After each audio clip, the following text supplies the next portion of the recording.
Hello everyone, मेरी YouTube channel UPSC notes by Shikha में आपका स्वागत है। दोस्तों, आज हम बात करेंगे विभाजन के साथ भारत की स्वतंत्रता की ओर बढ़ते हुए कदम। इसमें सबसे पहले हम बात करेंगे CR फॉर्मूला, जो 10 जुलाई 1944 को लाया गया। C राजगोपालचारी कांग्रेस और मुस्लिम लीग के मध्य समझौते के पक्षधर थे। 10 जुलाई 1944 को उन्होंने गांधी जी की स्वीकृति से कांग्रेस और मुस्लिम लीग के मध्य समझौते की एक योजना प्रस्तुत की, जिसे CR फॉर्मूला कहा जाता है। इसका उद्देश्य देश की सांप्रदायिक समस्या को सुलझाना था। इस प्रस्ताव की प्रमुख बातों में शामिल था, पहला, मुस्लिम लीग भारत की स्वतंत्रता की मांग का समर्थन करे और कांग्रेस के साथ मिलकर अस्थायी सरकार के गठन में सहयोग करे। दूसरा, द्वितीय विश्व युद्ध की समाप्ति के पश्चात भारत के मुस्लिम बहुल उत्तर पश्चिमी व पूर्वी भागों में उन क्षेत्रों का सीमा निर्धारण करने के लिए कमीशन नियुक्त किया जाएगा जहां मुस्लिम स्पष्ट बहुमत में हो। साथ ही वयस्क मताधिकार प्रणाली के आधार पर इन क्षेत्रों के निवासियों की मतगणना करके भारत से उनकी संबंध विच्छेद का निर्णय किया जाएगा। देश के विभाजन की स्थिति में सभी अनिवार्य विषयों जैसे रक्षा, यातायात, संचार आदि पर आपसी समझौते की व्यवस्था की जाए। ये सभी शर्तें ब्रिटेन से भारत को पूर्ण स्वतंत्रता प्रदान करने के बाद ही मानी जा सकती हैं। मोहम्मद अली जिन्ना ने इसी समय गांधी को कायदे आजम कहा। यह प्रस्ताव भी जिन्ना ने अस्वीकृत कर दिया और कहा उन्हें दीमक लगा सड़ा गला पाकिस्तान नहीं चाहिए। अब बात करते हैं 14 जून 1945 के वेवेल योजना तथा शिमला सम्मेलन के विषय में। 14 जून 1945 को संवैधानिक गतिरोध को दूर करने के लिए लॉर्ड वेवेल ने कुछ नए प्रस्तावों की घोषणा की। पहला, केंद्र में एक नई कार्यकारी परिषद का गठन किया जाएगा जिसमें वायसराय तथा कमांडर इन चीफ के अतिरिक्त शेष सदस्य भारतीय होंगे। पहली बार विदेश विभाग एक भारतीय के अधिकार में किया जाना था। कार्यकारी परिषद एक अंतरिम व्यवस्था थी जिसे तब तक देश का शासन चलाना था जब तक कि नए स्थायी संविधान का निर्माण नहीं हो जाता। जिन ब्रिटिश राज्यों में भारत शासन अधिनियम 1935 की धारा 93 के तहत गवर्नर का शासन लागू था, वहां मिली जुली उत्तरदायी सरकार की स्थापना की जानी थी। कार्यकारिणी परिषद में हिंदू मुस्लिम की संख्या बराबर होगी। प्रतिरक्षा को छोड़ समस्त विभाग भारतीयों को सौंप दिए जाएंगे। गवर्नर जनरल बिना कारण वीटो का प्रयोग नहीं करेगा। कांग्रेस के नेता शीघ्र रिहा कर दिए जाएंगे तथा शिमला में एक सम्मेलन का आयोजन किया जाएगा।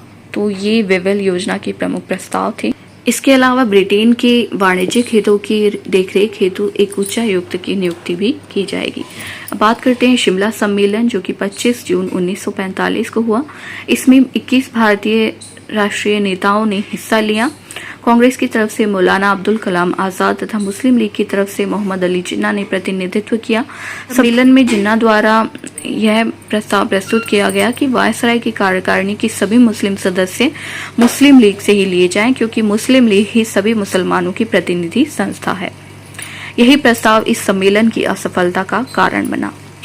इस सम्मेलन में वेवेल ने कार्यकारिणी परिषद के 14 स्थानों में से 6 स्थान मुस्लिम लीग के लिए आरक्षित कर दिए, जबकि उस समय भारतीय जनसंख्या का 25% भाग ही मुस्लिम था।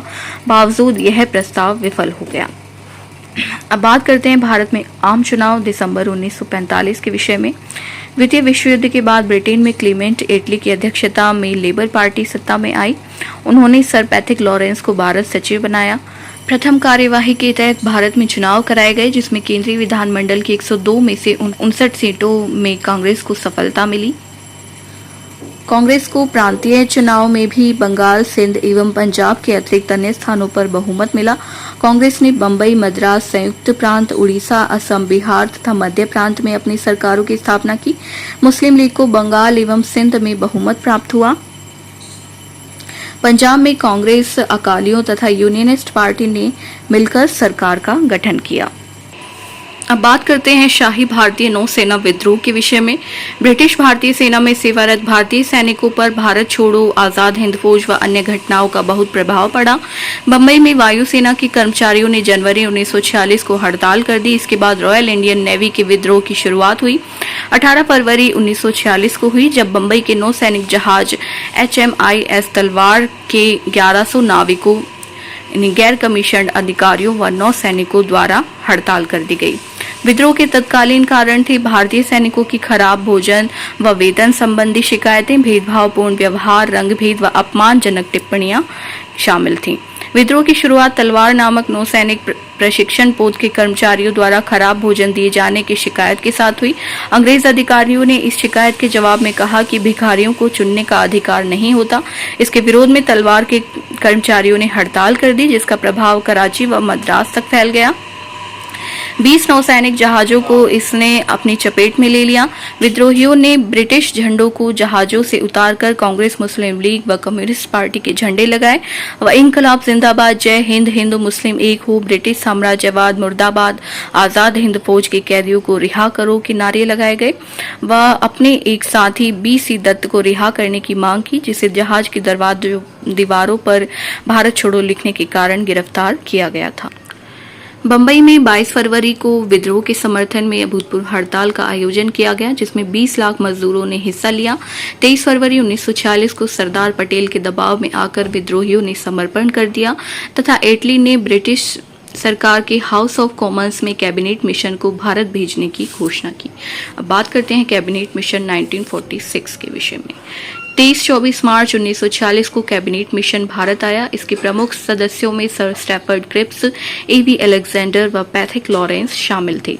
भारत में कैबिनेट मिशन की घोषणा करते हुए पैथिक लॉरेंस ने कहा, इसका मुख्य उद्देश्य भारत की अंतरिम सरकार के गठन के लिए आवश्यक प्रबंध करना तथा संविधान का निर्माण करने के लिए कार्य प्रणाली तैयार करना है।